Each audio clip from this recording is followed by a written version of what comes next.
ये चुनाव आपका और हमारा सबका चुनाव है। इसमें आप और हम सबको मिलकर काम करना है और इसलिए काम करना है कि भारत का संविधान और लोकतंत्र खतरे में है। अगर ये तीसरी बार आ गए सत्ता में भारत सरकार में, तो कानून में ऐसा संशोधन करेंगे, संविधान को संशोधन करके आपका वोट का अधिकार भी छीनने जा रहे। तो ये गलती मत करना। और प्रदेश ने देश और प्रदेश की राजनीति करवट लेने जा रही है। मैं जानता हूं जो चेहरे मेरे सामने बैठे थे, जिन चेहरों पर खुशियां हुआ करती थी, आज वो मुरझाए हुए हैं। इसका कारण मैं जानता हूं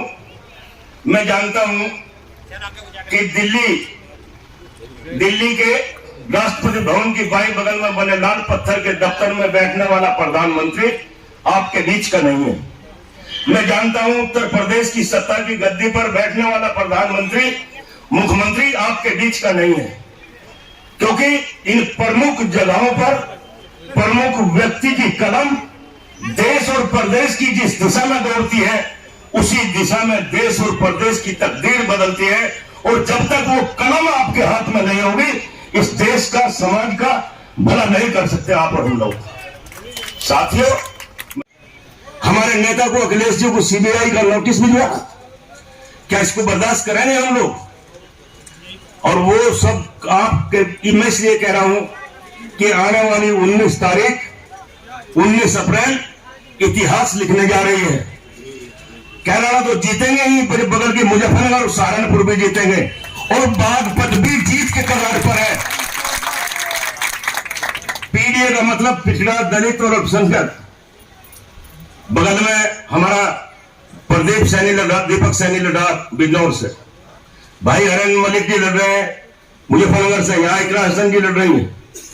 वहां पर हमारा ब्राह्मण समाज का प्रत्याशी है बागपत में।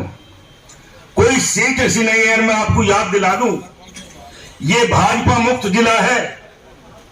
पिछले चुनाव में 2022 में 3 की 3 जीती थी हमने, सफा कर दिया भाजपा का। आपने बताओ क्या ने किया था?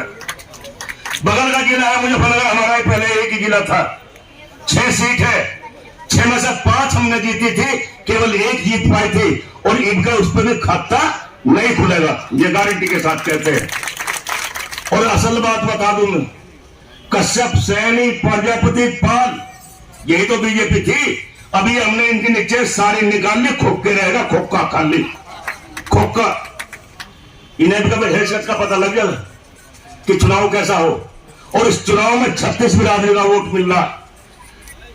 आपको याद होगा कि 13 महीने किसान दिल्ली की सरहद पर बैठा रहा, बॉर्डर पर बैठा रहा। 750 किसान शहीद हो गए, लेकिन भारत के प्रधानमंत्री को 2 मिनट का समय निकाल करके किसानों से बात करने का मौका नहीं मिला। किसान की आय दुगनी करेंगे, दुगनी तो नहीं हुई। नौजवानों को 2 करोड़ नौकरी देंगे, नौजवान सड़कों पर घूम रहा है, 4 बजे दौड़ लगाता है सड़क पर, पेपर की तैयारी करता है, और जब पेपर होता है तो आउट करा देते हैं, नौजवान फिर देते रहता है, इतना उम्र निकल जाएगी। आपने बसों पर देखा होगा, रोज सारे अखबार, प्रिंट मीडिया, इलेक्ट्रॉनिक मीडिया रोज कह रहे कि भारत में 81 करोड़ लोगों को जो गरीबी की रेखा से नीचे है, उनको हम मुफ्त राशन दे रहे। देश ने तरक्की कहां कर ली भाई? जब 61% लोग गरीबी की रेखा से नीचे हैं, तो आपने देश की तरक्की के लिए क्या किया? जरा बताओ तो सही। हिसाब किताब लेकर हमारे सामने बैठो ना, जवाब देंगे। और आने वाली 19 तारीख को आपको जवाब देना है। अगर किसान को बचाना है, नौजवान को बचाना है, अपना रोजगार बचाना है, अपनी विकास चाहते हैं, तो आपको 19 तारीख को साइकिल पर मोहर लगा करके इकरा को जिताना होगा। याद होगा नुका, हमने रामराज ला दिया, रामराज नहीं लाया। क्राइम कम कर दिया ये कहते हैं। क्राइम कम हमने किया जब माननीय अखिलेश यादव की सरकार थी। हर 5 किलोमीटर पर 100 नंबर खड़ी, फोन करो 2 मिनट में पहुंचे। और इन्होंने क्या किया? 100 का भी 112 कर दिया। कोई नया काम कराओ तो बताओ। कोई गरीब आदमी, मरीज हो, महिला हो, 108 और 102 एम्बुलेंस घर जा, घर से मरीज को लेके जा, घर छोड़ के जा, बताओ जा। अखिलेश जी की देन है, हमारी सरकार की देन है। लेकिन इन्होंने नया काम कुछ नहीं किया, केवल जुमलेबाजों की सरकार है।